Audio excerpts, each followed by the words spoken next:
Hanno perso la vita servendo lo Stato. Ora l'Arma dei Carabinieri li ha promossi per meriti speciali, un riconoscimento al valore e alla dedizione dimostrati fino all'ultimo istante.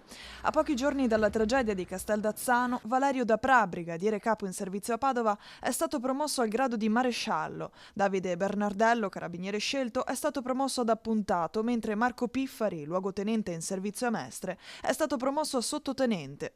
Con questi nuovi gradi, l'Arma, il Veneto e l'Italia intera li onorerà domani, durante i funerali di Stato nella Basilica di Santa Giustina a Padova.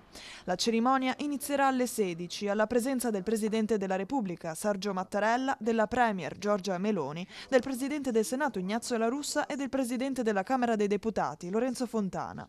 Proprio quest'ultimo ha incontrato a Padova, nella sede del Comando Interregionale dei Carabinieri, i familiari dei 3 militari dell'Arma caduti. Oggi i feretri sono arrivati al Comando Provinciale di Padova. La Camera Ardente è stata allestita nella sede dell'Arma e resterà aperta fino alla mezzanotte di oggi e domani dalle 6 del mattino fino alle 14.